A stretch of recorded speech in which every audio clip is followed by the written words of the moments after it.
Sejam bem-vindos, bem-vindas. Esta é a Semana Acesso Cultura, é o segundo dia da semana e é um prazer ver esta sala, esta ronda cheia. Sou a Maria Vlaro, diretora executiva da Acesso Cultura, e temos mais membros da direção hoje aqui, a Rita Pires dos Santos e a Graça Santa Bárbara, e peço desculpa por estar de costas. A Acesso Cultura, para quem não nos conhece, é uma associação cultural sem fins lucrativos.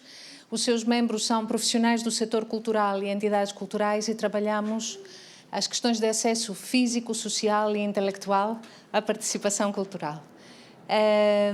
Talvez para o debate de hoje a coisa mais relevante entre os projetos que temos desenvolvido nos últimos anos foi o Every Story Matters, foi um projeto europeu apoiado pelo Creative Europe, cujo objetivo era a promoção da inclusão através da literatura para crianças e jovens. E este projeto ainda tem material muito útil, muito atual, disponível no seu website. Desafiámos o Plano Nacional de Leitura para termos esta conversa quando, a propósito do 25 de Abril, organizou-se uma série de leituras de livros censurados, mas censurados em ditadura. E nós dissemos, vamos falar de livros censurados e atacados em democracia?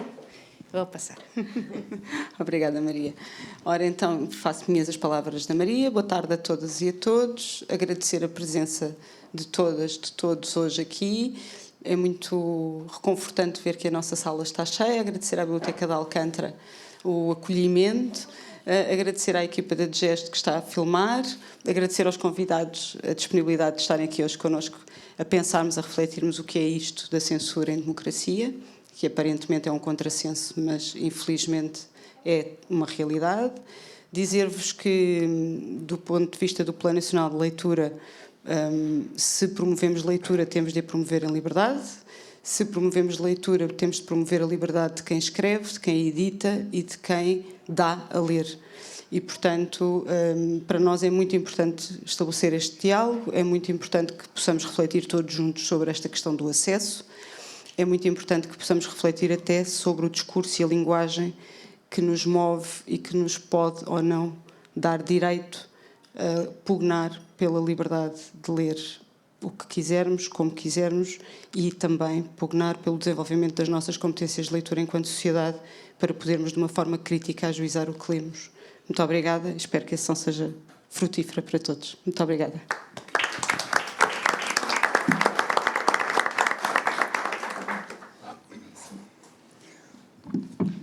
Olá, boa tarde.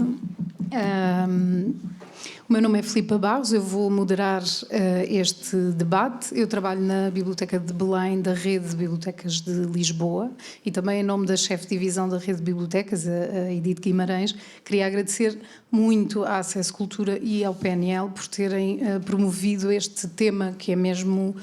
É muito importante e é muito urgente, e falando com colegas bibliotecários também, há uma série de perguntas. A minha cabeça e a cabeça de muita gente está, de facto, a turbilhar, assim, de perguntas, a fervilhar, desculpem, de perguntas, sobretudo quando temos que responder também, quando somos contestadas e contestados. As bibliotecas públicas, só fazendo aqui uma pequena introdução, já que aqui puxando a brasa à nossa sardinha, são contestadas muitas vezes, todos os dias. Há alguma reclamação, mas também há elogios, porque quando elas são usadas, não é? Quando são apropriadas, há sempre esses dois lados. Nós tivemos, por exemplo, pessoas que contestaram a presença dos preservativos femininos e masculinos na biblioteca. Nós temos uma campanha de Lisboa contra a SIDA e tivemos uma pessoa a contestar e que pediu que não estivessem à frente das crianças esse material. Tivemos também uma pessoa a contestar a existência de uma sala com coleção sobre o pensamento feminista na biblioteca, mas temos também o outro lado, não é? Pessoas que sabemos e tentamos manter o diálogo. Isso era a parte que eu queria, de facto, deixar. Até agora, penso que nos tem sido possível manter esse diálogo aberto. Mas a questão que este debate nos coloca também é: e quando sentimos que não existe condição para o diálogo?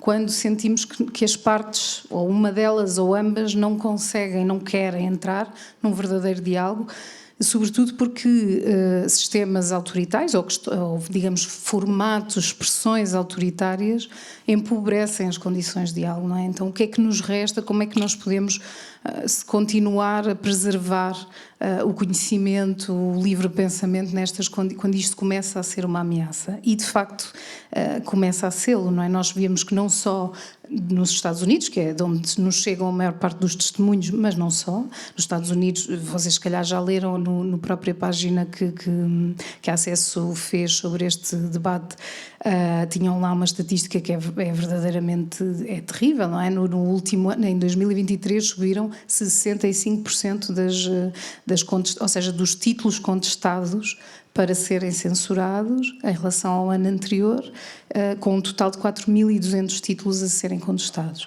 E existe aqui uma série de matizes em relação a como se contesta, à forma como se contesta e ao facto de muitas pessoas não lerem sequer os títulos que contestam, e eu ia tentar abordar isto com as várias pessoas que estão aqui presentes. Dizer também que estas manifestações não são só nos Estados Unidos, são em todo o mundo. Chegam-nos testemunhos do Brasil, também aqui em Portugal, não é? Como sabemos, e se calhar a Lúcia vai nos poder falar também um bocadinho mais sobre isso. E pronto, apresentar brevemente as pessoas que estão connosco para ativar o debate, mas dizer-vos que eu vou lançar uma pergunta a cada uma destas pessoas que estão connosco e depois damos 5 minutos a cada um para responder e lançamos a todos os presentes e para contribuírem também. André de Cedeiro, poeta e consultor e formador em diversidade de género. A Conceição Tavares, psicóloga e presidente da Associação Portuguesa de Psicanálise. Lúcia Vicente, escritora, poeta e educadora para os feminismos. O Sérgio Mangas é bibliotecário e chefe da divisão de Bibliotecas e Arquivo do município de Vila Franca de Xira, e o Pedro Sobral é presidente da APEL, Associação Portuguesa de Editores e Livreiros. Conceição, ia começar consigo. Eu trouxe aqui este livro que é o Três com Tango, não sei se vocês conhecem, mas depois podem explorar. Existe na rede de bibliotecas e em quase todas as redes de bibliotecas. Este é, como dizia o Sérgio, é um clássico. Ele conta uma história que não é sequer uma ficção, digamos que é uma pequena ficção sobre um caso real de 2 pinguins que residem no Zoo de Nova Iorque, e foi um dos livros, continua a ser um dos livros mais contestados nos Estados Unidos. E eu trouxe um bocadinho para lançar a ideia aqui. O que nós assistimos é que, parece-me a mim, muitas vezes há uma confusão entre o que é a imaginação e o que é o concreto, como se a leitura significasse imediatamente a adoção de uma prática. E pior ainda do que isto, muito pior do que isto, como se houvesse um perigo direto relacionado com histórias e narrativas que exploram formas não normativas de viver ou outro tipo, as pluralidades, a diversidade. Então eu queria deixar aqui à Conceição, pedir-lhe para comentar um bocadinho este universo que nós estamos a ver, que se constrói, e também do ponto de vista da psicologia e da literatura para a infância, qual é que é o impacto dos livros infantis e o impacto que teria a ausência de livros infantis que contem estas narrativas mais diversificadas, diversas, não normativas.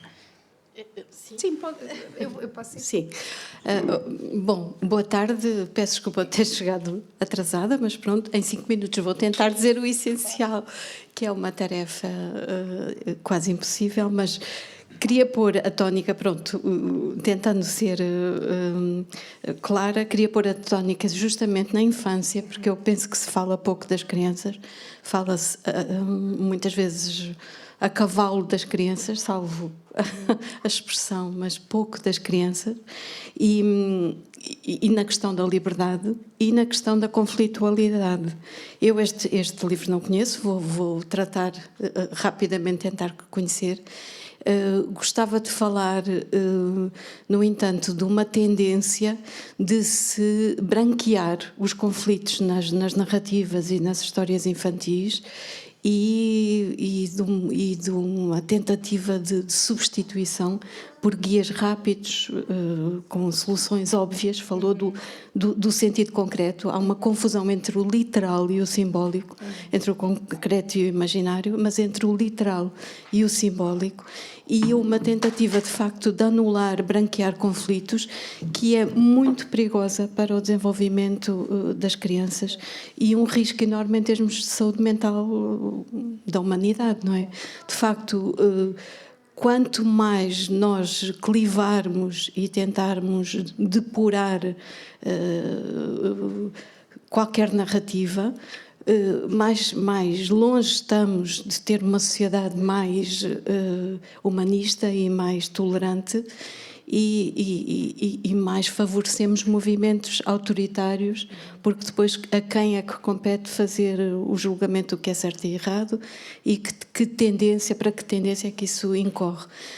Nós somos feitos de uma diversidade brutal, não é? Cada vez mais, e sabe-se isso em todas as ciências, é transversal ao conhecimento. Estamos no século XXI. Não é por acaso, se calhar, e nós não me vou meter em áreas que não são minhas, mas há uma tendência, não é, de circular na história, de voltar a movimentos regressivos e progressivos para que se possa avançar. Aí, já da minha área, faço um paralelo com o desenvolvimento humano, não é? Havia muitos autores que diziam que a ontogênese repete a filogênese, não é?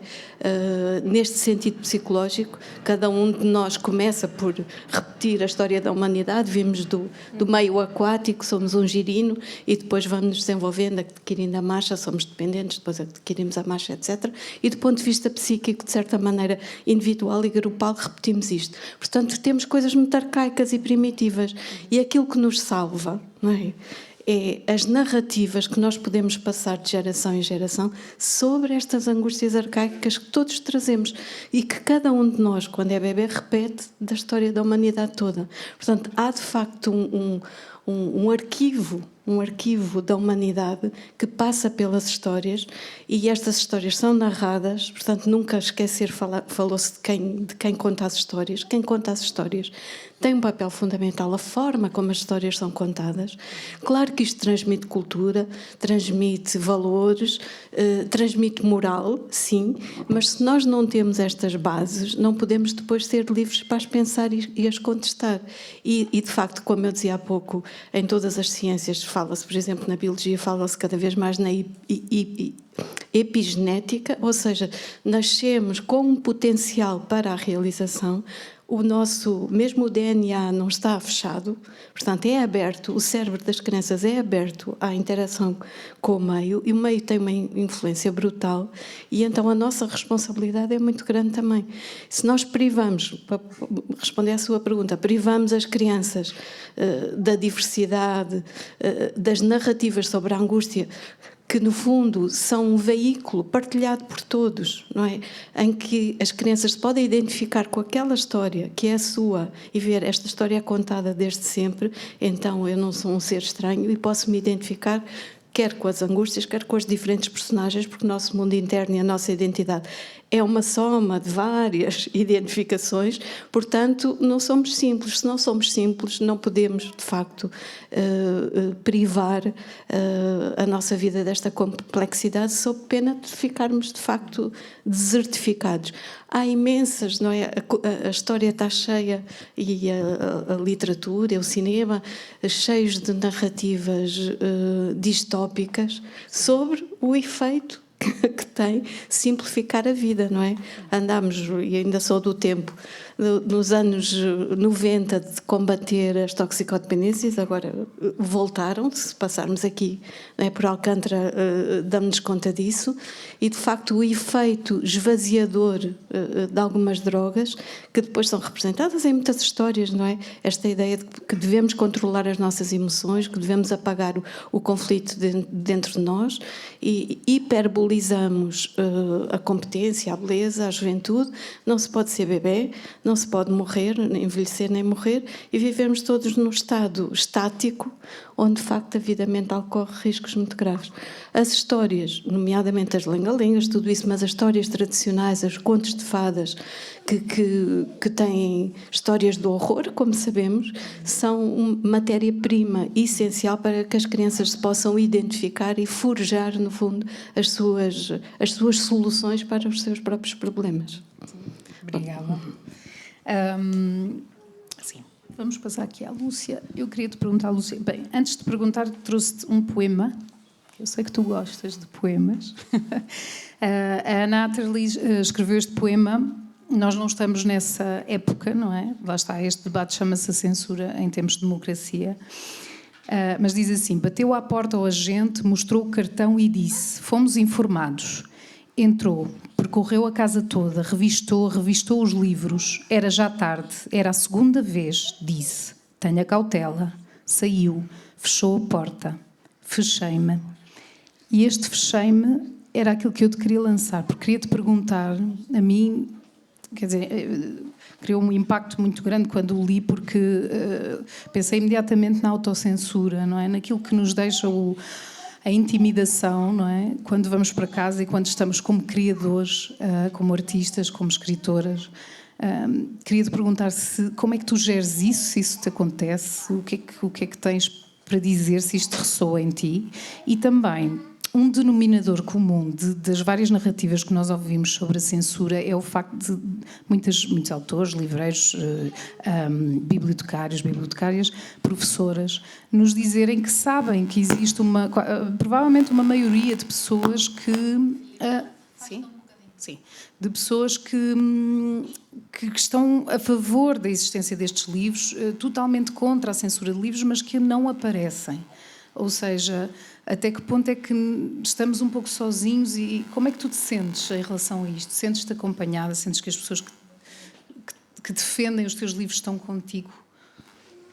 Olá, muito boa tarde. Muito obrigada pelo convite e por esse poema maravilhoso da Ana Atterley, que é uma das minhas poetas preferidas.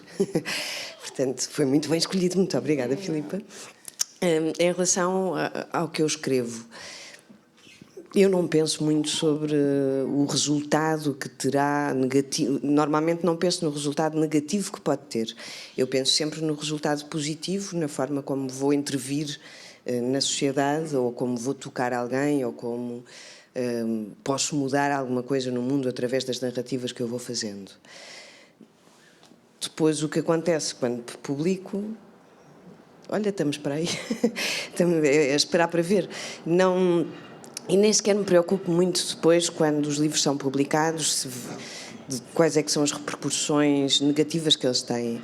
Eu concentro muito mais nas mensagens positivas que vou recebendo, sei lá, com o Raízes Negras, por exemplo, de uma rapariga de 14 anos escreveu-me e disse, pela primeira vez eu entrei, era uma rapariga, uma adolescente negra, e disse-me, pela primeira vez entrei numa livraria e senti-me representada. Ou, agora, quando a Sociedade das Primas levou a adaptação do teatro no meu bairro a uma escola, no final houve uma criança que chegou ao pé deles e disse: vocês salvaram a minha vida.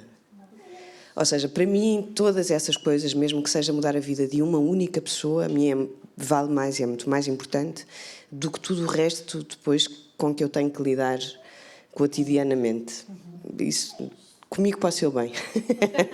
Portanto, está tudo bem. Quanto às pessoas, o apoio das pessoas.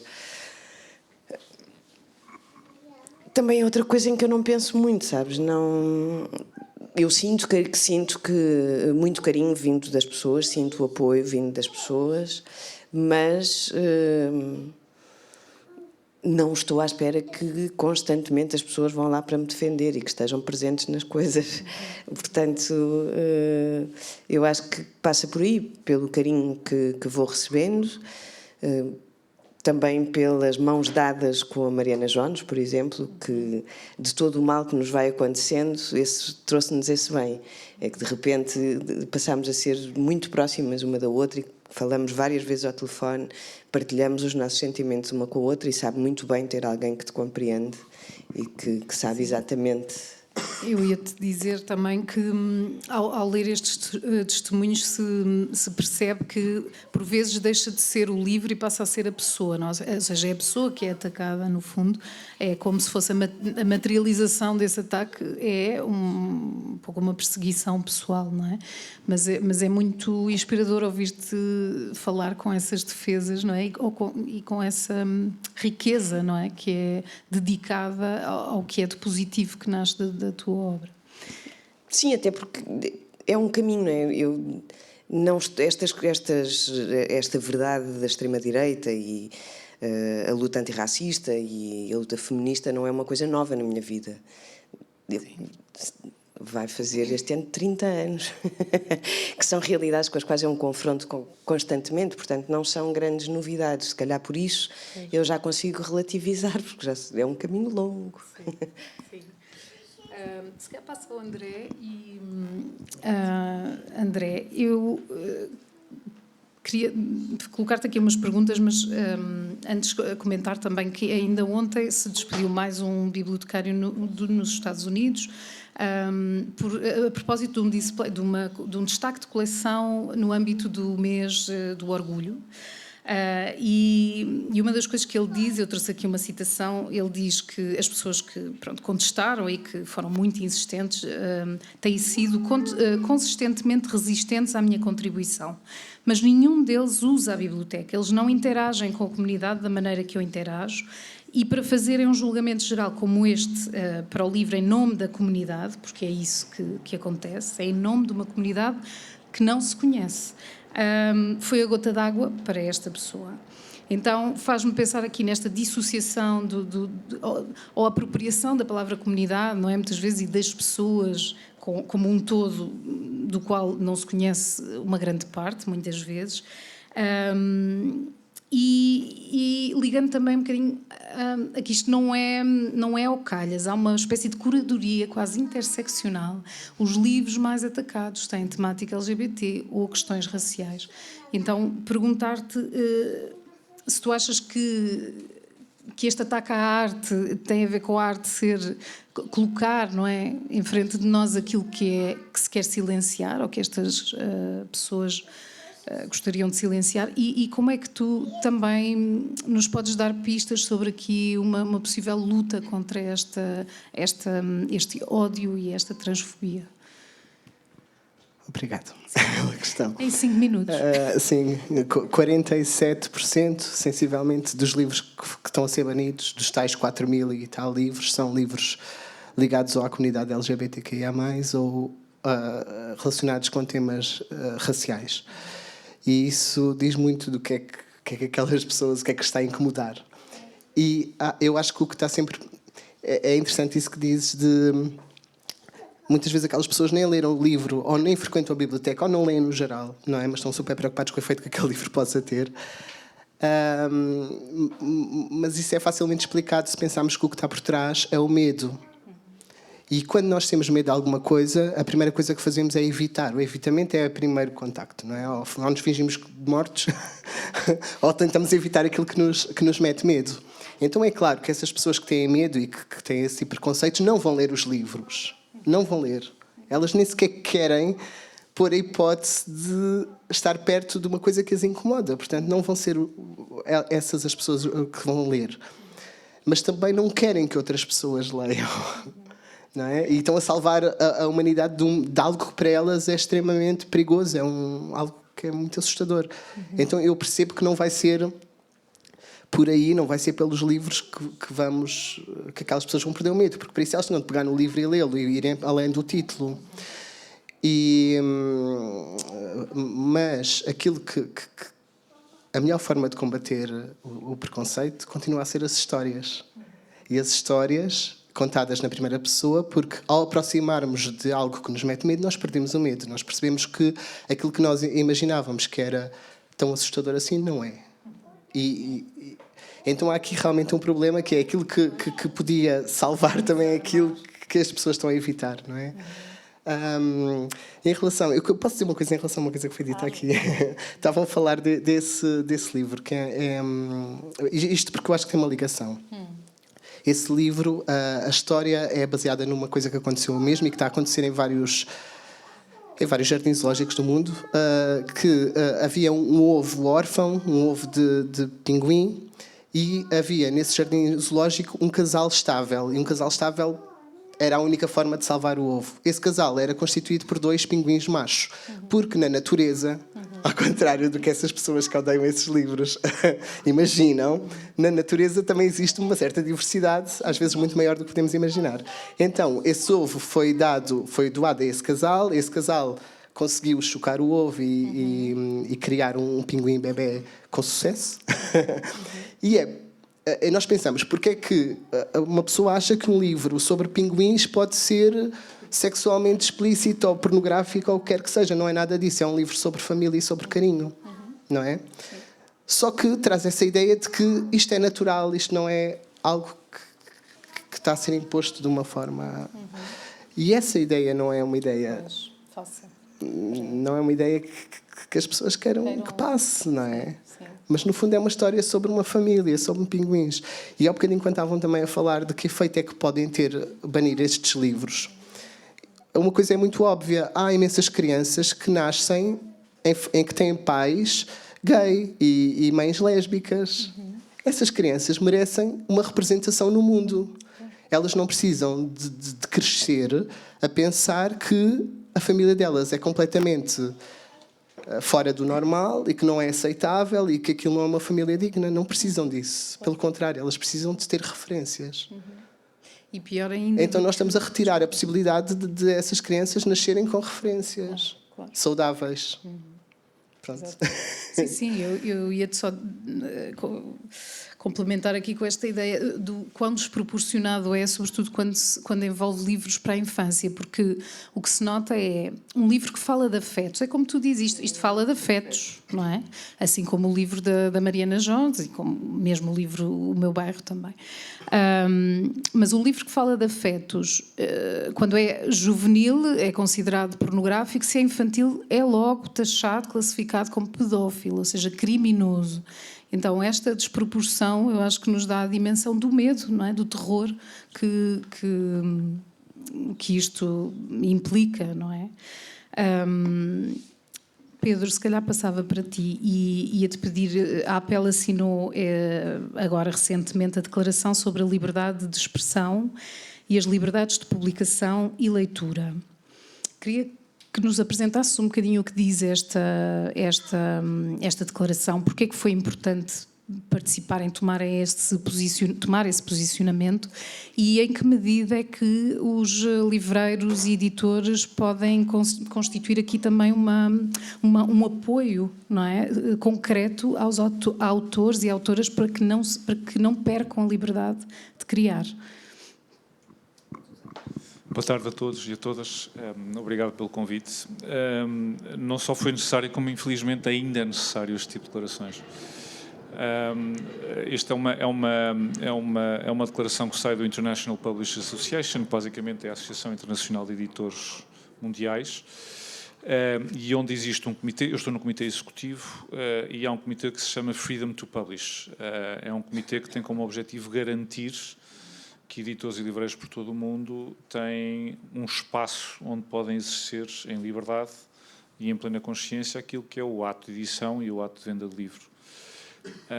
E o que é extraordinário nesse comitê é que todos os dias, literalmente todos os dias, passam casos de detenções, espancamentos, apedrejamentos, e muitas vezes, se nos parece infelizmente banal quando isto vem de países, regimes totalitários e onde nos parece que é normal esse tipo de reação, o que mais nos espanta é quando isto acontece em países, aliás, foram aqui referidos vários, Estados Unidos é um deles, mas vários países europeus onde há editores e livreiros que têm enorme dificuldade em exercer essa liberdade de edição e de venda de livros. E por isso consideramos que é necessário de vez em quando relembrar que há coisas que não são garantidas, nomeadamente na democracia. Aliás, é isso que estamos aqui a discutir, não é? É muito fácil, por vezes, esquecer-nos que há uma série de atividades, de formas de estar que nos parecem banais, o que é ótimo, o que significa que já passaram várias gerações que tiveram de lutar por isso, e de repente, quando estamos nesse espaço onde nos parece adquirido, é quando começa a aparecer tudo o que, enfim, falamos aqui. O André referiu também aqui várias coisas. E para nós, editores e livreiros, é necessário vir garantir que isto é fundamental. Porquê? Porque o ato de edição, aliás, como o ato de escrita, como o ato de venda de livros, como a intermediação que é feita nas bibliotecas, é, acima de tudo, um garante da liberdade de expressão.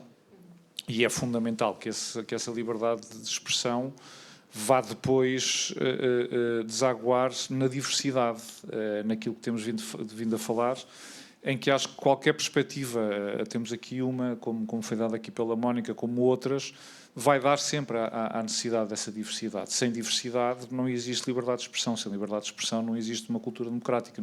Sem uma cultura democrática não vamos ter uma sociedade desenvolvida e plena e capaz de ter esta capacidade de representação que fomos ouvindo aqui. E normalmente, se os escritores, autores, são dos primeiros a serem censurados, cancelados e por aí fora, os editores e os livreiros vão no mesmo caminho. E hoje em dia vemos este movimento incrível que acontece à volta das bibliotecas, nomeadamente nos Estados Unidos e no Canadá.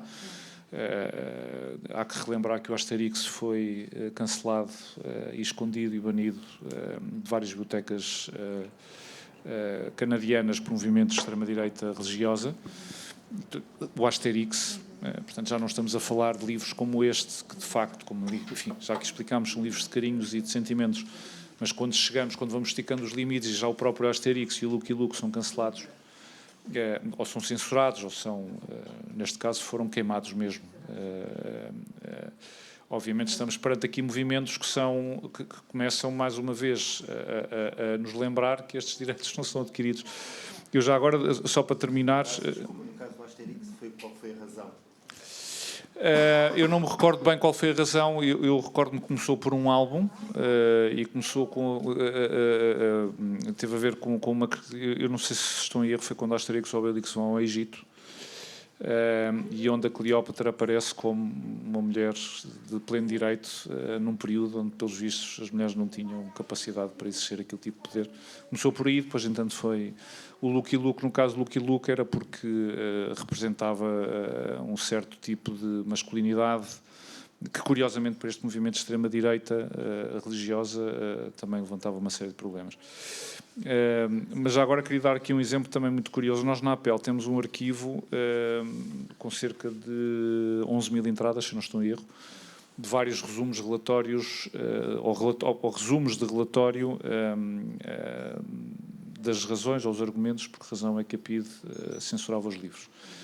E aquilo é uma leitura absolutamente fascinante. Para já, a maior parte do medo, como o André disse, mas depois acrescenta-se a camada da ignorância. E, portanto, se hoje podemos rir com algumas das formas ou algumas das decisões que foram tomadas para censurar a edição de livros, na altura é espantoso como de repente há poder nesta ignorância, não? Nestas pessoas que pela ignorância. Mas depois vemos também muitas vezes uma estranha e estrambólica candura era o que levava a essa mesma censura. Que há a palavra e a pontuação e a forma como a palavra mãe, por exemplo, deveria ser representada, e, portanto, aquele inspetor achava que aquilo já tinha um significado lateral ao que era para ele um significado de mãe, enfim, errado, mesmo para os parâmetros da altura. E o que é assustador é que hoje, olhando para aquilo, e que já estamos agora a celebrar os 50 anos quando isto acabou, hoje encontramos muito daquele tipo de argumentos. São exatamente iguais, ou são muito parecidos. Provavelmente mudamos um bocadinho alguns significados, mudamos provavelmente os livros, mas são exatamente os mesmos argumentos que são utilizados para censurar, para limitar. E é curioso, e com isto acabo, muitas vezes com caráter bondoso.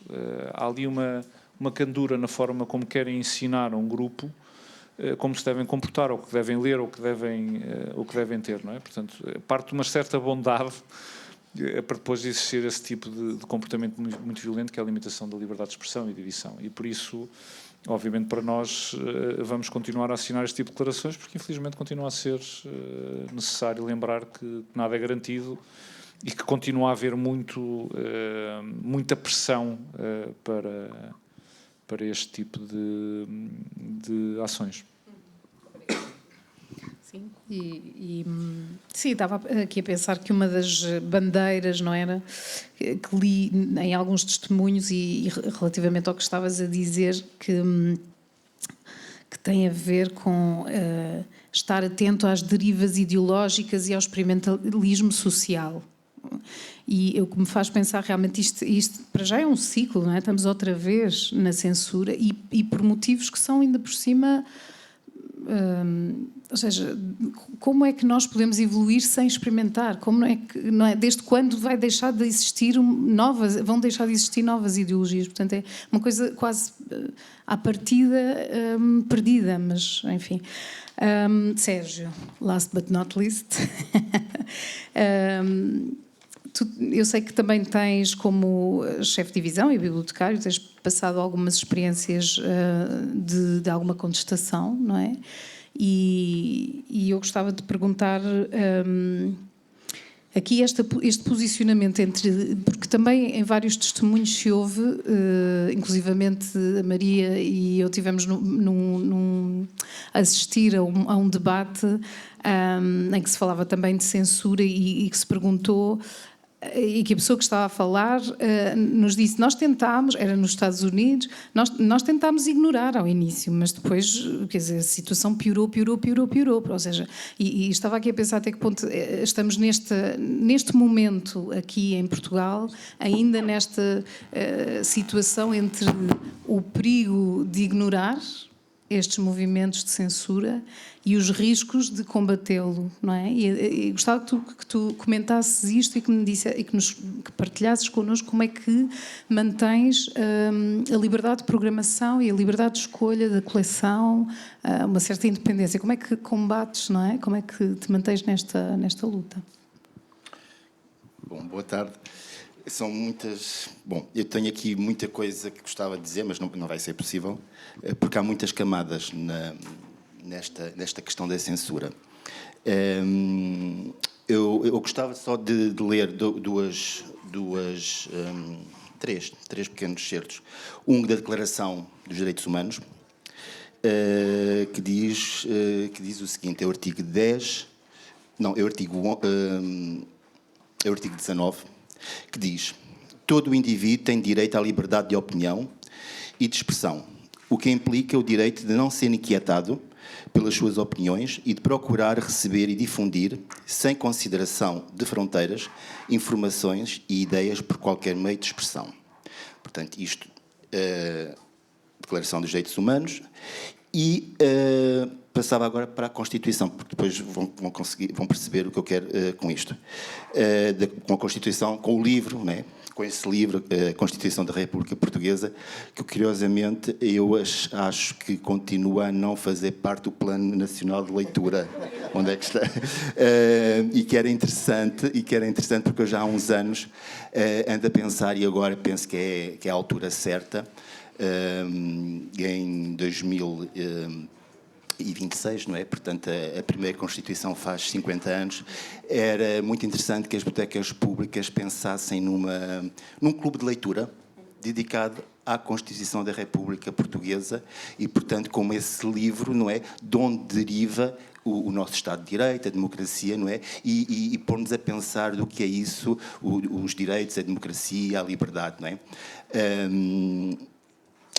A Constituição tem dois artigos que remetem para este direito fundamental, que é a liberdade de expressão. Então, o artigo 37 diz: todos têm o direito de exprimir e divulgar livremente o seu pensamento pela palavra, pela imagem ou por qualquer outro meio, bem como o direito de se informar e de ser informado sem impedimentos nem discriminações. O exercício destes direitos não pode ser impedido ou limitado por qualquer tipo ou forma de censura.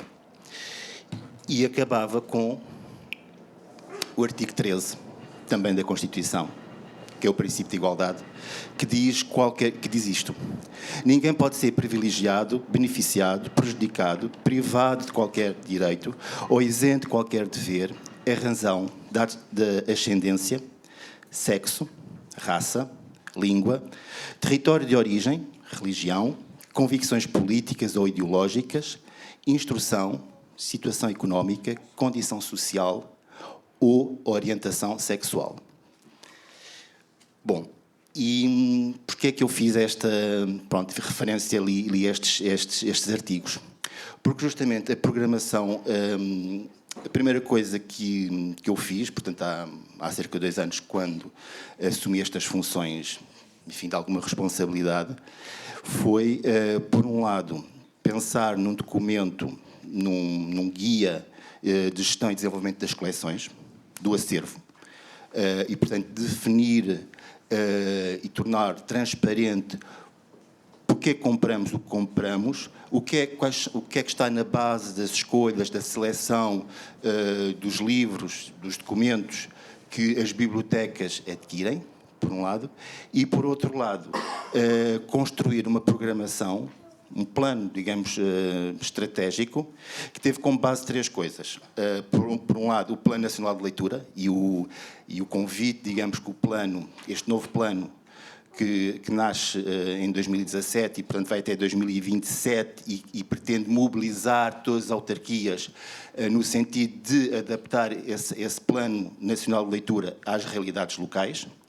Portanto, por um lado, ter este documento para construir esse plano estratégico até 2027, mas alinhá-lo com outras coisas que muitas vezes as bibliotecas trabalham de forma separada.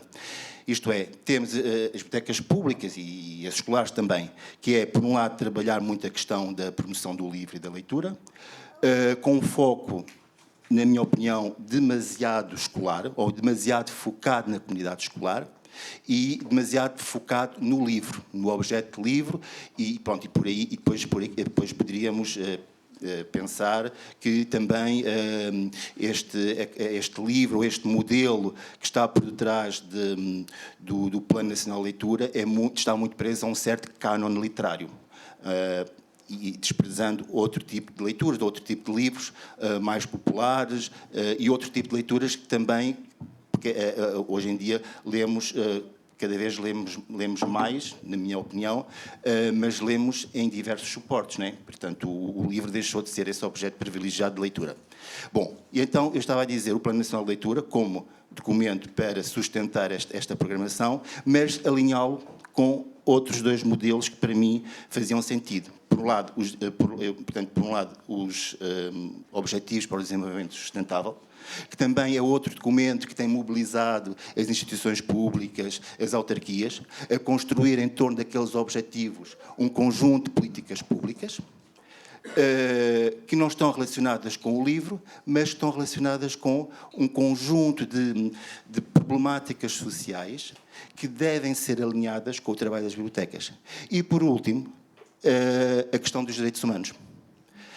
E, portanto, foi este documento, portanto, foi um plano estratégico até 2027 que eu propus ao Executivo de uma programação sustentada num documento que tem por detrás estas diretrizes internacionais, este trabalho, não é, que já está por detrás de muitas políticas públicas. Portanto, por um lado, este guia de gestão e desenvolvimento de coleções e, por outro lado, bom, isto permitiu que pudéssemos começar a comprar livros sobre temáticas que habitualmente a biblioteca não comprava. Portanto, todas aquelas temáticas que hoje em dia são consideradas fraturantes.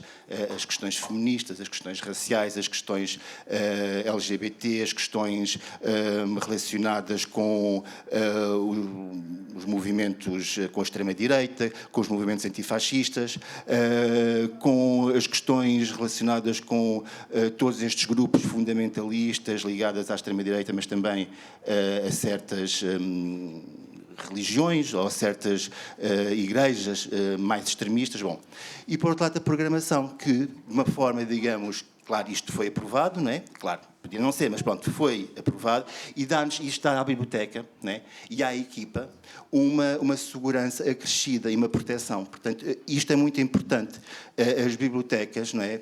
Cada uma à sua medida, cada uma com a sua realidade, não é? Isto estes documentos, com aquilo que eu proponho, faz sentido, ou acho que faz sentido no município de Vila Franca de Xira, poderá não fazer sentido noutros concelhos. Pronto. A ideia é, todos os anos, até 2027, trabalhar um grande tema que deriva dos Objetivos para o Desenvolvimento Sustentável. O ano passado, a igualdade de género, que causou, enfim, que foi, digamos, o início deste turbilhão e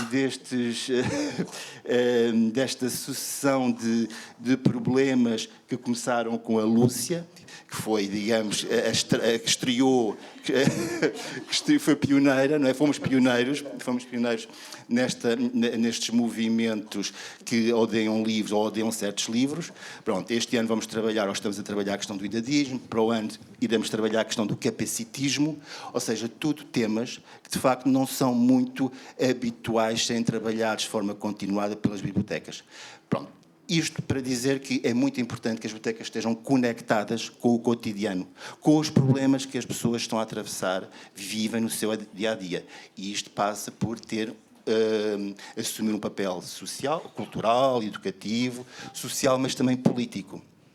Pronto. E a questão do papel político é um papel que não é um papel partidário, mas sim um papel de assumir que a liberdade de expressão, que o combate à censura, que a defesa da cidadania e dos direitos humanos é qualquer coisa que cabe ou que é um objetivo primordial do trabalho das bibliotecas públicas. Okay. Só para terminar. Sim. Só para terminar. A questão... A censura sempre existiu e os livros sempre foram considerados objetos perigosos por muita gente. Há aqui uma questão, é que porquê os livros, numa época em que há informação muito mais perigosa, em muito maior quantidade, muito mais violenta, de âmbito pornográfico, violento, de incitamento, enfim, ligadas a questões ou à promoção de atos criminosos na internet, não é? Portanto, à distância de um clique. Isto é, o que é que faz com que, para muitas destas pessoas extremistas e fanáticas, ou que têm um modelo de sociedade que querem impor aos outros, um livro seja mais perigoso que um telemóvel, que muitas vezes estes mesmos pais dão aos seus filhos pequenos e passam horas, não é, entretidos a jogar em grupos de WhatsApp. Bom, portanto, o perigo, a quantidade de informação perigosa é muito maior, com certeza, no telemóvel. Por outro lado, só para terminar, esta questão destes movimentos, destes novos sensores, desengane-se que são coisas... Bom, os Estados Unidos são um bom exemplo porque tem uma grande tradição de censura. Também tem uma grande tradição de contra-censura, de movimentos organizados. Mas, neste momento, nós temos casos graves a acontecer em Espanha, por causa da subida do Vox. Em França, há muitos anos, desde os anos 90, que temos bibliotecários ameaçados, agredidos, com presidentes a interferir diretamente, a pedir para se retirar obras e a exigir que se compre outras obras. Pronto. E um pouco por toda a Europa. Portanto, estes movimentos... são movimentos que não são orgânicos, estão extremamente bem organizados, estão ligados, por um lado, politicamente, ligados à extrema-direita e a movimentos neofascistas, por outro lado, a movimentos religiosos, sobretudo movimentos fundamentalistas, evangélicos, ultracatólicos, e têm um propósito, ou seja, há uma agenda política com um objetivo claro e bem organizado, que é o de destruir, de várias formas, a censura é uma delas, este modelo de sociedade democrático, aberto, inclusivo e multicultural. E aqui, muito obrigada pela tua exposição e por partilhares um bocadinho esta estratégia que é muito interessante realmente, ou seja, que a base, não é, da nossa atuação seja fundamentada em pilares tão importantes como estes que tu falaste, não é? Então, agora acho que é o momento de abrir para todos vós, tanto em perguntas que queiram colocar, como também em observações que queiram fazer. Por isso, há por aí um microfone. Quem é que se atreve a quebrar o gelo?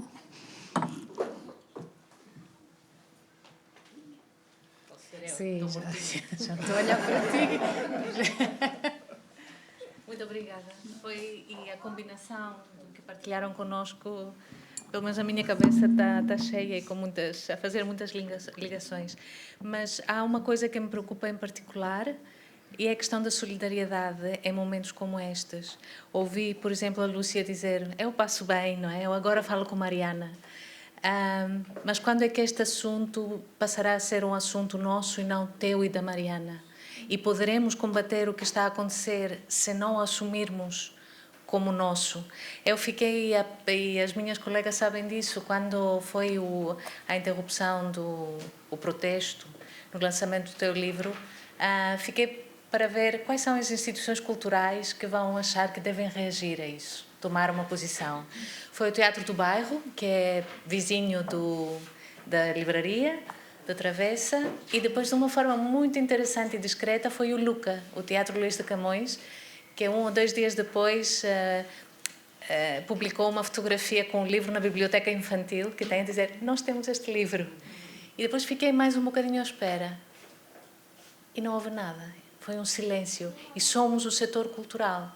Somos museus, somos teatros, somos artistas, somos bibliotecas, somos arquivos. Foi silêncio. Como então vamos conseguir preparar-nos? Porque também não vamos, penso eu, que não vamos querer esperar que isto tome as dimensões que tem tomado nos Estados Unidos, não é? Temos que nos preparar antes. Obrigada. Queres que alguém comente aqui Quem quiser. se alguém quiser? Posso comentar rapidamente? Bem, quando aconteceu a questão do livro, rapidamente a internet inteira se mobilizou. E claro que nesses dias eu senti um grande apoio de pessoas das quais eu não tinha qualquer ligação. Portanto, a população em geral, pelo menos do Instagram, mobilizou-se bastante. É verdade, é um facto que fora do setor livreiro foram muito poucas as mensagens que chegaram. E eu acho que a forma de não ficarmos à espera que continue a acontecer e que haja uma escalada é fazer debates destes, é debater, é as câmaras municipais levarem às escolas pessoas como o André, como eu, a Mariana, a Andreia, para falarmos das questões de género, das questões das diversidades, sejam elas quais forem, desde religiosas a familiares, a todas as diversidades possíveis e imaginárias. É as câmaras municipais promoverem livros diversos, com realidades diversas, e haver cada vez mais divulgação de todas as formas de vida, todas as maneiras de ser de todas as pessoas, para que cada vez se torne mais normal e natural as diferenças e as pessoas serem diferentes. Porque nós... Às vezes incomoda-me um bocadinho aquela coisa que nós dizemos sempre: não, somos todos diferentes, mas somos todos iguais. Não somos todos iguais. Somos todos diferentes, vimos de sítios diferentes, temos acesso a coisas diferentes, temos obstáculos diferentes. E isso era muito difícil em 1990, quando a SOS Racismo fez isso. Era preciso fazer essa campanha primeiro, mas já passou. Já estamos noutro patamar, já estamos noutra altura. E é preciso mostrar todos os livros, os que estão certos, os que estão com uma linguagem antiga, que mostram o caminho que nós fizemos. A liberdade de expressão passa também por aí, não é? Não é mudar a linguagem dos livros, é completar com algumas achegas. Porque é que se falava assim? Porque é que se dizia isto? Dizia-se isto porque a nossa sociedade estava aqui. E agora, felizmente, já subimos mais 2 degraus.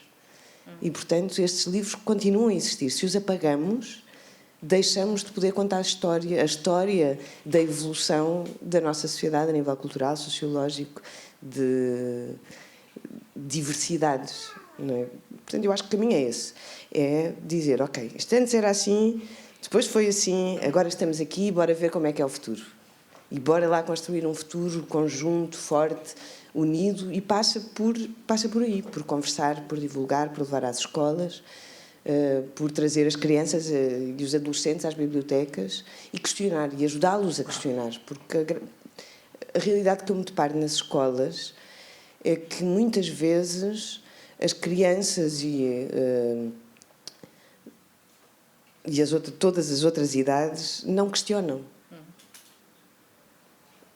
Absorvem e depois não há questionamento. Isso é muito perigoso, quando não questionamos.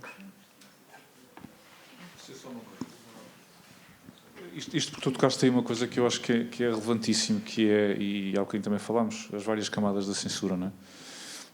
A mais óbvia, todos nós conhecemos, mas depois esta questão da reescrita que tu tocaste agora, que eu acho que é fundamental perceber que também é uma camada sensória. Por um lado, porque perdemos essa memória histórica, que é fundamental, e também porque deixa de fora a diversidade, por muito inquietante, perturbante que seja, não é? Nós, pelo menos no editores e livreiros, acreditamos sempre que é no espaço público que devemos falar sobre os livros malditos e não escondê-los, ou também reescrevê-los, ou mudá-los, porque ao fazer isso, muitas vezes estamos a dar ainda mais argumentação para quem os quer considerar de uma certa forma. E só queria dizer isto para já, porque eu acho que isso é fundamental, porque não nos podemos iludir que estes movimentos vêm só de uma extrema-direita ou de movimentos ultra-religiosos, não vêm apenas daí. Vêm também de outros lados. De repente a censura, a reescrita, a forma como nós olhamos para um original, para um ato de criação, por muito perturbante que seja, e agora vamos tentar aqui abstrair-nos um pouco disso, é de repente fácil trazer para cima da mesa este tipo de ações.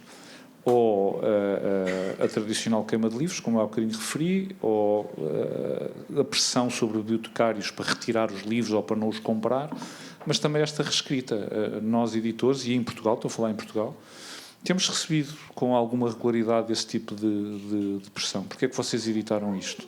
Ou porquê é que, editando isto, não tiraram este capítulo? Ou por que razão é que vocês deixam este autor utilizar este tipo de palavras? E volto a referir aquilo que referi na minha primeira intervenção, que é muitas vezes é um ato bondoso. Isto é, eu como leitor, ou como homem, ou como cidadão, olho para aquilo e digo, ele tem razão, mas não me compete fazer isso. Porque eu como editor o que tenho de fazer é, para já, cumprir aquilo que o escritor, ou escritora, ou o autor me deu, numa simbiose, que é aquela que acontece entre um editor e um escritor, sem valoração, não é? Agora não vou fazer aqui juízo de valor, pode ser bom, pode ser mau, isso agora é outra questão. Mas isto é uma dinâmica que não pode ter na base reescritas, limitações, rasuras a posteriori. E, portanto, foi bom teres referido isso, porque não nos podemos esquecer também desse lado e olharmos para a censura apenas para o lado mais óbvio que vem de facto destes movimentos, que é real e estou de acordo com o Sérgio, muitas vezes tem pretensões políticas que vão muito para além da questão normativa e valorativa, é uma forma de tentar impor um certo tipo de modelo e é paciente, é uma coisa que é paciente, é vista a médio e longo prazo, não é para hoje, é para as próximas gerações, e é isso que é tenebroso, mas depois também não nos podemos esquecer desse lado que é relevante e que nós, do lado dos editores, em Portugal já vemos e testemunhamos com alguma regularidade.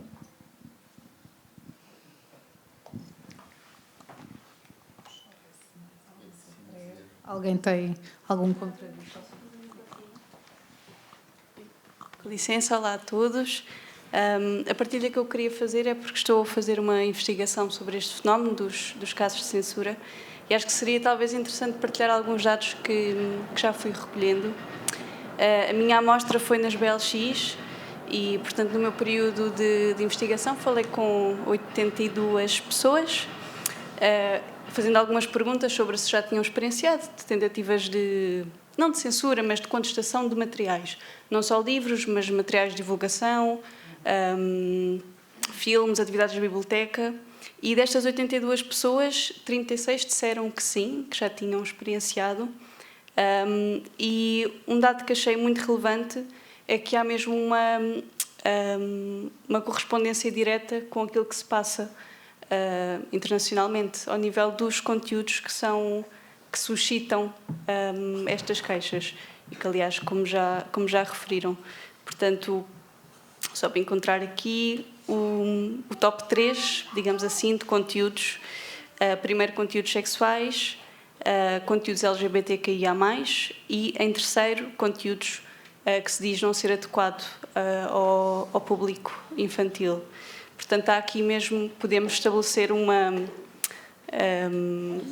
quase esta ideia de que, de facto, é um fenómeno internacional, que há quase aqui um copy-paste de coisas que se podem estar a ver no estrangeiro. E, pronto, talvez outro dado que gostaria de partilhar, se calhar um dado um bocadinho mais feliz, é que, quando perguntado aos bibliotecários se, numa situação de contestação, se retirariam o material das estantes, quase 100% das pessoas responderam que não retirariam. E responderam quase sempre de forma muito, muito assertiva. Portanto, acho que isto é um dado positivo. Pronto, é isso. O passo a seguir é retirar o bibliotecário. Pois, mas já acontece. Não aqui. Nos Estados Unidos o que está a acontecer é que as pessoas vão participar nas reuniões das bibliotecas e ficam lá a ver que livros é que são escolhidos e que livros é que não são escolhidos e fazem ameaças e levam armas. Aqui ainda não há licença de porte de armas, mas deve ser assustador ir para o trabalho, não é? Trabalho numa biblioteca pública e aparecem uns tipos com armas para a reunião de trabalho, não é? E pronto, temos de começar a... É porque as modas passam muito rápido, agora isto evolui muito rapidamente. E de qualquer forma o impacto na saúde mental destes profissionais, lá e cá, não é? Claro. Sim, aqui há mais gente armada em parva apesar de tudo, também é perigoso. Eu só gostava de reiterar o que vocês disseram em relação a estes movimentos. Claro que estão mais associados e estão mais organizados assim, mas nós temos que estar atentos para não incorrer no risco de polarizar e, de facto, às vezes querer apagar a história. Portanto, há movimentos mais de esquerda, por assim dizer, depois, que têm tido, às vezes, algumas atitudes infelizes, como estas de querer branquear a história e de querer retirar... lá está a confundir o literal com o simbólico e querer modificar a linguagem. Também não é por aí, não é? E também gostava de dizer qualquer coisa que tem a ver com o que disse a Lúcia, com a questão da censura e também o que se falou aqui em relação às crianças. Claro que há conteúdos que têm que ser adaptados às necessidades das crianças. Há outro risco, lá está o oposto, que é achar que as crianças devem ser privadas do imaginário e que não se pode mentir às crianças e muitas vezes há uma violência no expor conteúdos se não forem preparados. As crianças têm necessidades diferentes, lá está, e com o que a Lúcia disse, somos todos iguais, mas partimos de sítios diferentes e com necessidades diferentes. E pode ser extremamente violento também tentar negar esses diferentes lugares. Falou-se de medo e falou-se de... Lembra-me lá, de ignorância, sim. Há uma coisa que eu gostava de dizer também. Isto tem muito a ver com poder, no fundo. Estas questões e a violência têm a ver com poder, não é? Está muito ligado ao poder.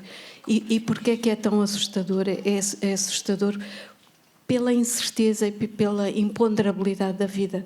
E eu acho que daquilo que muitas vezes estas pessoas fogem é, de facto, de não saber. Não é?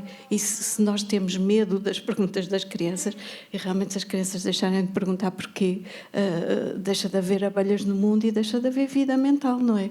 Portanto, a vida tem a ver com, de certa maneira, a célula, o movimento da célula, o pulsar do coração, definem a vida. A vida não é flat. É feita destes movimentos entre sei e não sei, vou e não vou, e é no meio, não é, como na música, os silêncios, as pausas, é que marcam o lugar para a criatividade. E, de facto, a cultura é um bem de primeira necessidade, tão importante como comer e como tomar conta, não é, cuidar, como no livro. Achei engraçado, realmente não conhecia, mas nós também excluímos muito a vida animal e a vida do planeta é outro dos perigos, não é? Portanto, nós, seres humanos, donos da racionalidade e construímos a ciência para dominar a natureza, também estamos de costas voltadas para tudo aquilo que são expressões de vida e que nos apanham na curva, se nós tivermos a ilusão que as controlamos. Isto faz-me sempre pensar, portanto, há uma ilusão também de controle, o tal poder, se acharmos que por censurar certos conteúdos eles vão desaparecer. Felizmente não vão, eu acho que aqui... Não vão, eu acho que não. Mas acho que há uma responsabilidade nossa de preservar isso e de continuar as narrativas daquilo que é iminentemente... Eu, como psicanalista, tenho que ser isto. O inconsciente existe mesmo que a gente o tente censurar. Há bocadinho, não é? Fez a pergunta à Lúcia, a autocensura.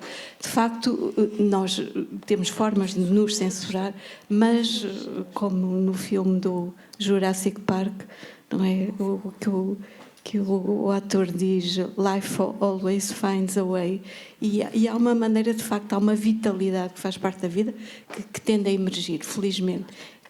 Claro que temos que criar condições para que essa vida, nessa diversidade, possa ser, se possa exprimir e possa ser continuada.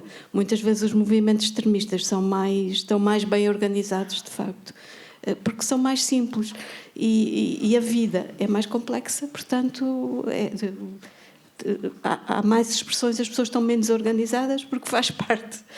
Ainda assim, eu acho que sim, e concordo que isto são atos políticos e que todos temos uma responsabilidade. Acho que a política deve ser vista como uma coisa de todos, não é?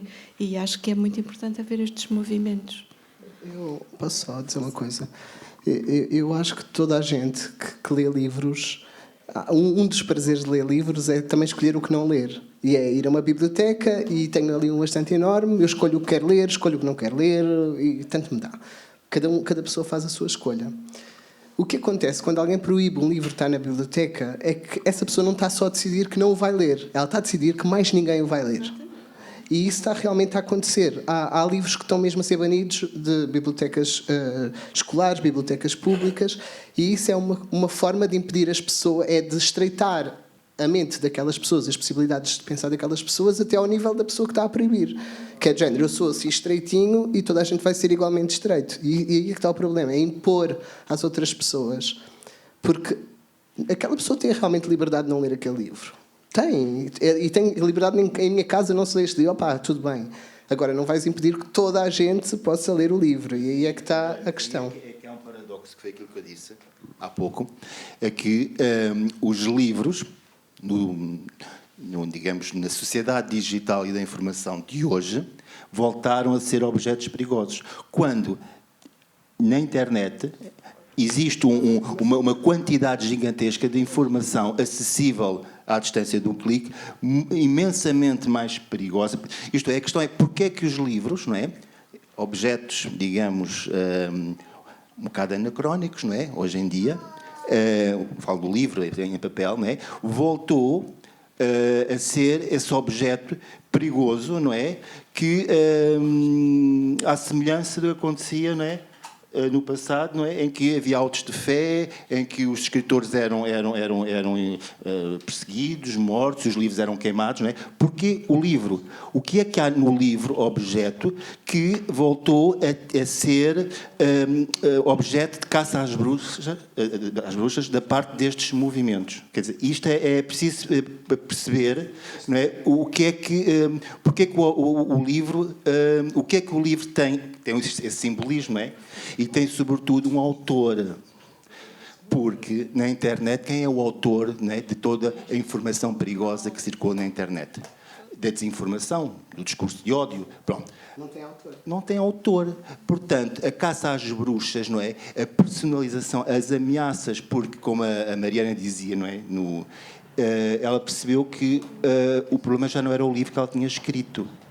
Era ela, enquanto pessoa, que passou a ser, digamos, um ser abominável, diabólico, e estas são as palavras usadas por muitas destas pessoas. É esta linguagem. Porque se vocês forem ver os comentários, os posts que são publicados em Portugal e lá fora, porque estes movimentos comunicam, é uma linguagem de um grau de fanatismo, de seita, em que as pessoas são...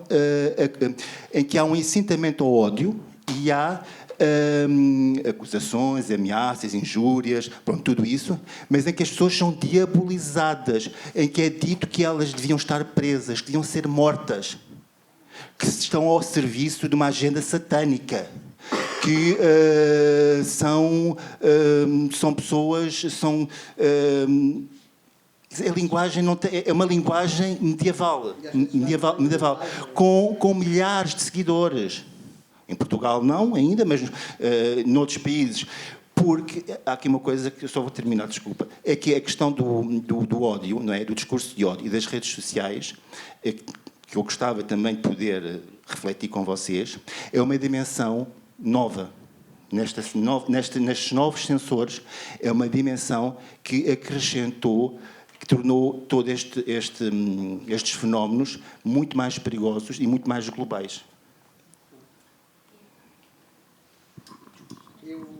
Desculpa ter interrompido, mas tu terias de ler qualquer coisa, não era? Espera só um bocadinho. Quem é que queria fazer uma coisa? Não, mas há ali uma pessoa que quer falar. Sim. Não, porque... Então, eu queria relacionar, ou melhor, queria-vos pedir um comentário. Portanto, vocês falaram em poder, em medo, que são, podemos organizar esses dois conceitos na ordem de valor, do comportamento. E depois falámos de uma declaração internacional, que é uma ação, e falaram também, o Sérgio falou, de como organizou, do ponto de vista, efetivamente, da regulamentação e da ação, a organização do seu acervo e uma programação. E a minha pergunta é, ou pelo menos o comentário que eu vos pedi era sobre os enquadramentos para a ação. Isto é, nós estamos a debater comportamentos, estamos a debater a censura, que é uma ação, e qual é a nossa resposta do ponto de vista da ação? Temos uma proteção jurídica que balize aquilo que é possível, que nos permita ser livres, por exemplo, a declaração para a liberdade de edição e publicação, etc. É um manifesto de intenções, não é? Ou seja, é um manifesto de um conjunto internacional de editores, livreiros, bibliotecários, autores, no sentido de chamar a atenção para um problema sensório, não é? Para uma questão sensória internacional, que se espera ter um efeito junto de quem? Dos governos? Que políticas é que poderiam legitimar a nossa liberdade?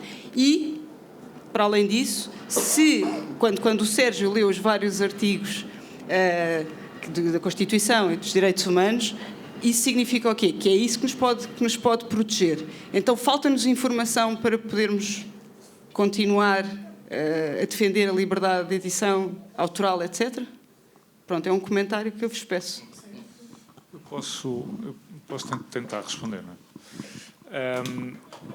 Qual é a intenção de uma declaração daquelas? Acima de tudo, aquilo que eu referi há pouco, é relembrar que estas coisas não são adquiridas. Nós muitas vezes esquecemos disso. Segundo, obviamente, relembrar, e o Sérgio aqui leu, e agora vou situar isto em Portugal, há uma lei. E a nossa Constituição regula e bem aquilo que é a liberdade de expressão e a forma como elas... É detalhada, não são artigos que muitas vezes em que o espírito e a letra da lei são muito subjetivas, não, estas são muito explícitas. E temos um sistema judicial, eu vou-me abster agora se funciona bem ou mal, porque é outra questão, mas temos um sistema judicial que, em princípio, permitirá resolver isso. Agora, o que eu acho, e infelizmente, a existência de uma lei, e a existência até de uma cultura democrática, digamos, que em Portugal existe uma cultura democrática, apesar de muitos das suas falhas, não evita que estes comportamentos não apareçam e não evita que estas ações sensórias, como tu referes, estas ações, muito mais quando vivemos, infelizmente, ou felizmente, no mundo onde tens instrumentos que te permitem fazer isto no anonimato, de uma forma imediata, real, onde ainda por cima não existe o filtro de refletir um pouco naquilo que se está a fazer, é tudo muito imediato, não é? Há um livro, vai-se ao ex-Twitter, manda-se um tweet e de repente pegaste fogo ao capim e tens uma série de, desculpem a expressão, alucinados, como aconteceu na apresentação do livro. Sim. E, portanto, a ação prende-se com isto, relembrar, Relembrar que existe uma lei, infelizmente aqui foram lidos vários artigos da Constituição Portuguesa que é muito detalhada, mas lembrar que isso não evita que estes comportamentos existam. E agora, desculpem, pode ser aqui também animar um bocadinho a conversa. Nós focamos muito a questão do crime de ódio, dos movimentos de extrema-direita, são reais, existem, e o Sérgio tem toda a razão, mas não nos podemos esquecer de todos os restantes atos que existem também, que não são provavelmente tão organizados, provavelmente não é um ato político per si, mas que também são extraordinariamente complexos de resolver. Eu recordo-me aqui, e em França, por exemplo, houve um enorme movimento de cancelamento de Céline, porque era antissemita, essa confusão entre aquilo que era o homem, que eu agora também me vou abster de comentar quem era Céline, da obra literária que ele deixou, e de repente houve um movimento enorme, lá está, virtual, a maior parte dele, à volta daquilo que era a necessidade de proibir.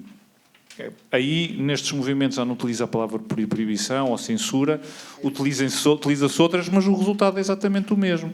E este homem antissemita escreveu, não tem o direito de escrever este livro, e como sabemos, eu pessoalmente gosto muito da obra de Céline, abstenho de ligar isto ao escritor. Portanto, também não nos esquecemos disto, que estas ações também existem, e que muitas vezes são aquelas que vão perpetuando estes atos censórios, porque se estes movimentos de extrema-direita, se estes movimentos ultra-religiosos são óbvios e são minoritários, também não nos podemos esquecer disso, altamente perigosos, sem dúvida, que colocam em causa muito aquilo que é feito.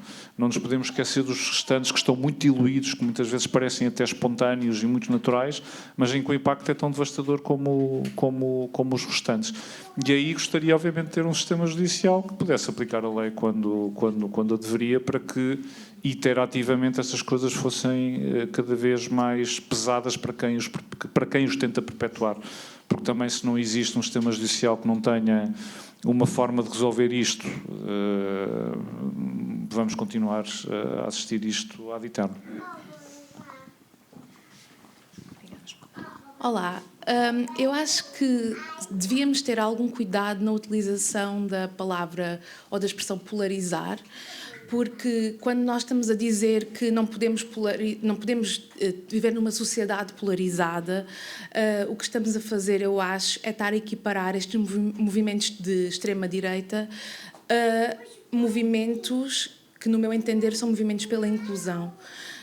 Não estou a falar da questão de Céline nem nada, mas acho que quando se criam movimentos para que a linguagem seja, por exemplo, mais inclusiva, quando se criam movimentos para que os livros possam ser escritos de forma a que possam chegar a mais pessoas e que mais pessoas se possam identificar com esse material, então está-se a dar mais possibilidade a que as pessoas se sintam autorizadas a ser quem são.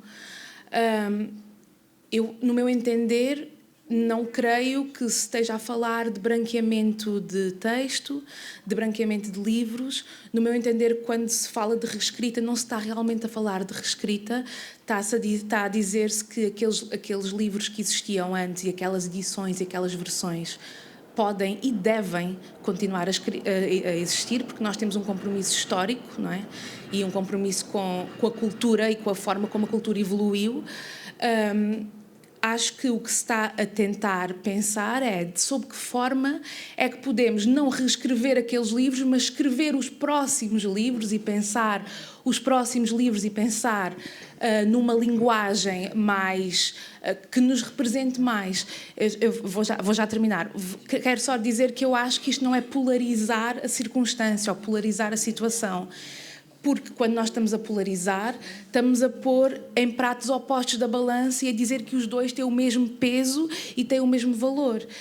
E passa a expressão mandar queimar livros, mandar destruir livros ou expulsar livros de uma biblioteca, não está ao mesmo nível do que criar um sistema alternativo de linguagem, por exemplo, que inclua pessoas não binárias.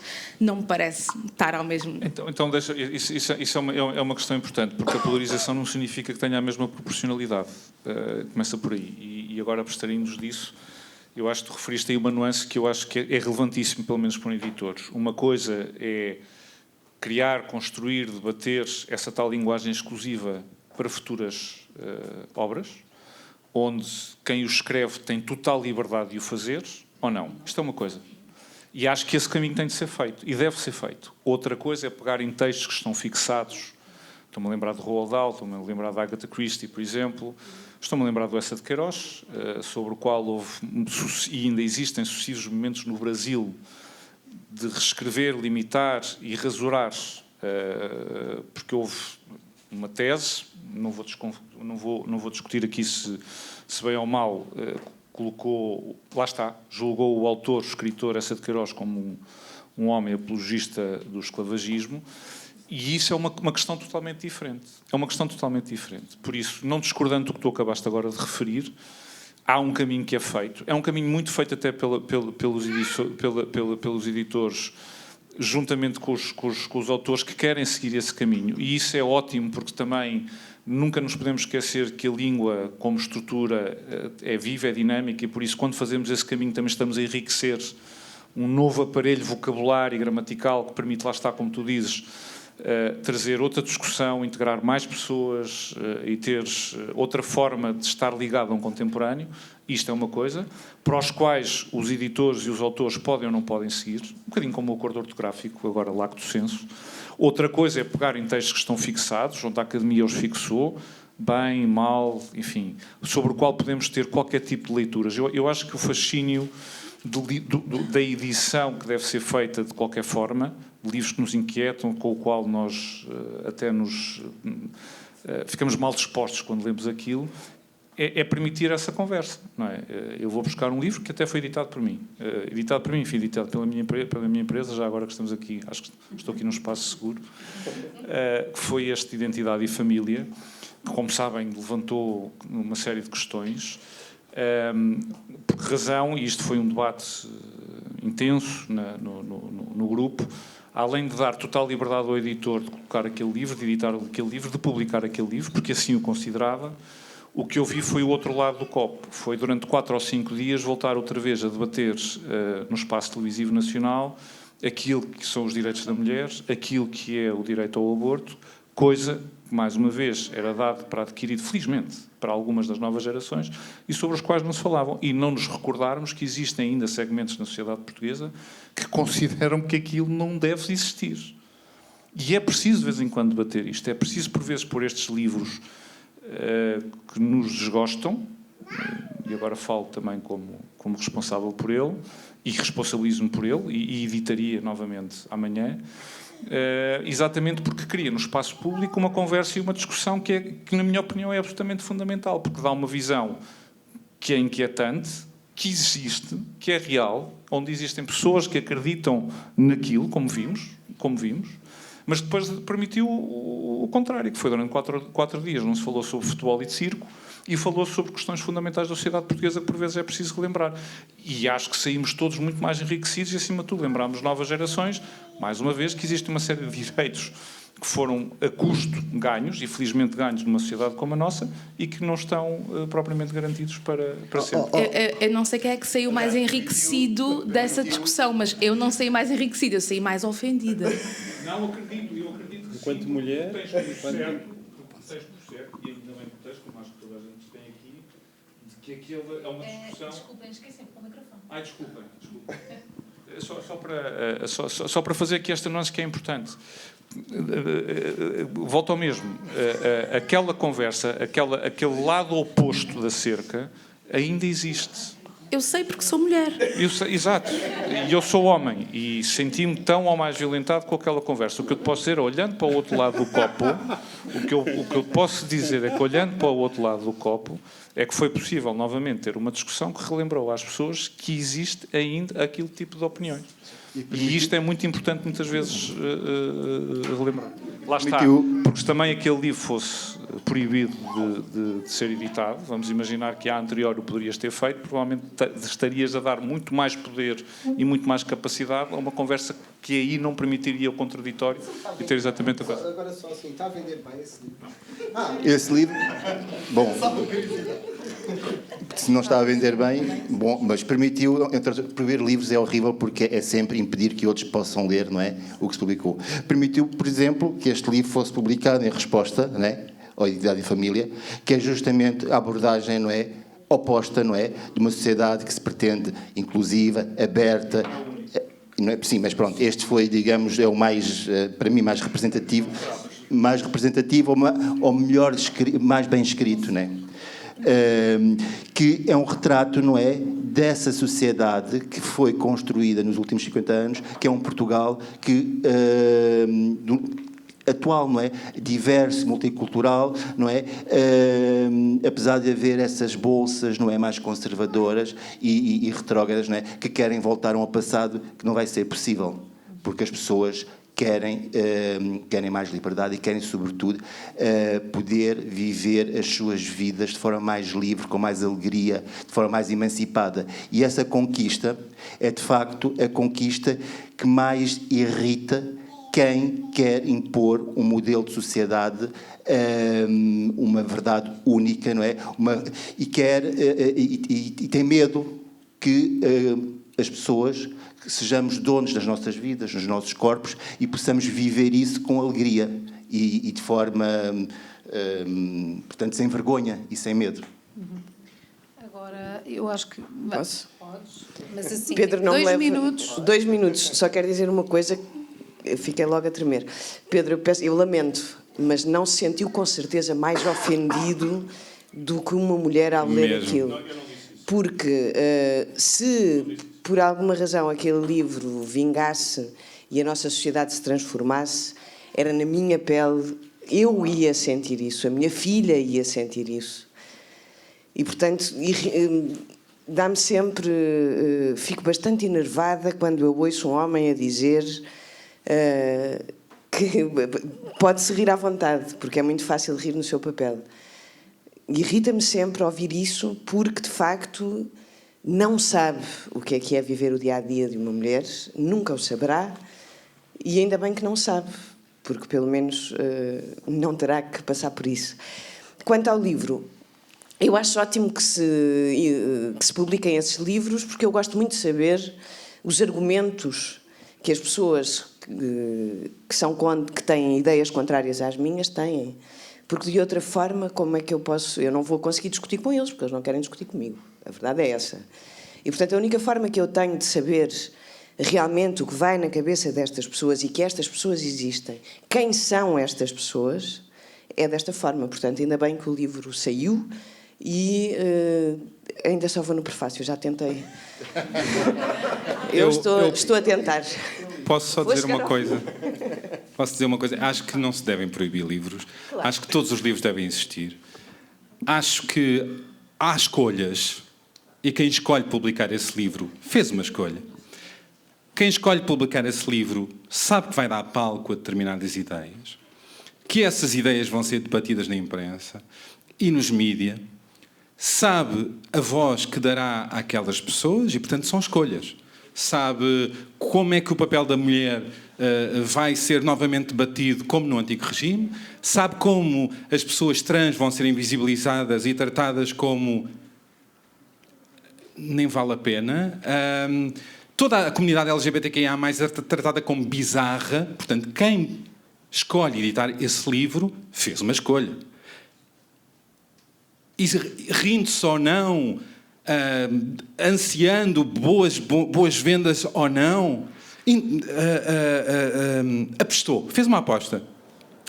Estas discussões fazem parte da nossa democracia. Felizmente evoluímos muito. Felizmente essas pessoas são minoritárias. Felizmente esse livro não vendeu bem. Porque quer dizer alguma coisa, não é? Ainda assim não é a maioria que consome esse livro. Mas questiono nas escolhas, porque tem que haver escolhas, não é tudo publicado. Todas as editoras recebem muitos livros. O que é que eu vou publicar? E quando eu ouço dizer eu fiz uma escolha porque eu achei importante que aquelas ideias fossem debatidas na sociedade, eu respiro fundo. Há 50 anos depois do 25 de Abril. Mas fazes bem, porque, mais uma vez, aqui voltamos outra vez ao princípio da conversa, principalmente que eu trouxe isto e trouxe este exemplo exatamente porque sabia que teria este tipo de questões. Já agora também sou pai de uma filha e, portanto, também tenho a noção e a responsabilidade do que é que estou a transmitir lá em casa. Mas tirando esta questão relativamente à liberdade de escolha e à escolha de edição. Primeiro, o processo de decisão não é um processo que tem exatamente esse tipo de parâmetros que tu tens.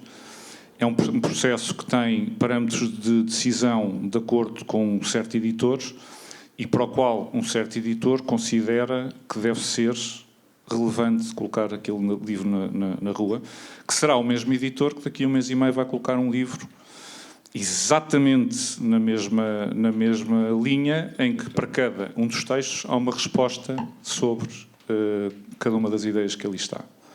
Porque para este editor e para mim, com o qual eu apoio 100%, é importante esta pluralidade. É importante sair primeiro este livro para que daqui a 1 mês saia um livro exatamente em resposta, texto a texto, escrito desde a Joana Mortágua, passando pelo Daniel Oliveira, e que responde para cada um daqueles textos, por que razão é que aqueles textos apresentam ideias que não estão corretas. E este caminho, para um editor e para mim, é fundamental. Que este tenha saído e que o outro tenha saído vá sair a posteriori, são mistérios de escrita, de processos editoriais e de atrasos para os quais nós não temos controle. Agora, como? A questão é que não sucede. É que quem editou esse livro, Identidade de Família, sabia que iria ter eco na sociedade. Sabia que iria ter eco na sociedade, sabia que ia ter uma grande repercussão mediática, porque o mesmo não aconteceu com este, escrito pelo ex-ministro da Educação, não é? Que é, no fundo, uma resposta a essa identidade de família, e passou completamente despercebido. Não passou na televisão, ninguém o comentou, não houve longos períodos, não é? Comentadores, não é? A dissertar longamente sobre o que é aqui dito, não é? E, portanto, é isso que importa também refletir. Porque é que esse livro teve eco e quem o editou sabia que iria ter eco na comunicação social? Desculpa estar a interromper, porque eu acho que agora já estamos a entrar aqui numa... Certo. Para já estás sim, eu sei, mas já estás a assumir que o editor tem uma capacidade de adivinhação de futuro extraordinária. Isto é, estás a assumir que o editor, quando editou o livro, pensou: há um doutor Pedro Passos Coelho que vai apresentar, que vai dizer isto, mas por favor ouve-me que é importante. E que a comunicação social durante 3 semanas martelou sobre o assunto. Sim. E eu adoraria que todos os livros que saem no meu grupo tivessem essa capacidade, o que significa que não perdia o dinheiro que perco a editar cada um dos livros. Esses raciocínios a posteriori são, obviamente, todos eles corretíssimos, não ponho isso em causa, mas que não estão na cabeça do editor. E repito e volto, e talvez, provavelmente, não me explica bem. Este projeto foi pensado com um livro e o seu oposto. Infelizmente há um que sai primeiro, e agora falo como leitor, como homem também, e o outro sai um bocadinho mais tarde. Vai ser daqui a 3 semanas. Eu disse 1 mês, são daqui a 3 semanas, porque o livro neste momento só tem uma questão de um prefácio, que é uma resposta texto a texto sobre aquilo que se passou. A forma como os mídias e a sociedade olham um para o outro, eu adoraria controlar e condicionar esse tipo de problemas, mas aí, sério, já não temos essa capacidade e, portanto, aí eu acho que é uma questão que é outro debate do papel dos mídias na veiculação destas mensagens, da forma como o fazem, mas isso já acho que é outra conversa. Mas é uma previsibilidade que é possível calcular, portanto não concordo contigo, porque os mecanismos mediáticos, não é, são previsíveis. Então, devíamos ter começado pelo fim, não é? Porque ficou aqui um diálogo bem aceso. Queria só, mais uma vez agradecer, dizer que falámos do contraditório, das escolhas, do poder, da circularidade e repetição de alguns processos, da necessidade de liberdade para nascer uma mente, não é? E para se formar. E deste pacto com a arte, não é? Com o impacto positivo da arte, da estratégia. E eu fico também com o que falou o André, muito particularmente aqui na nossa luta dos bibliotecários, com esta estratégia também de pôr as pessoas em diálogo e de fazer com que cada um partilhe em primeira pessoa a sua história, ou seja, permitir que isso, dar cada vez mais espaço a que estes encontros improváveis aconteçam. Muito obrigada e até breve.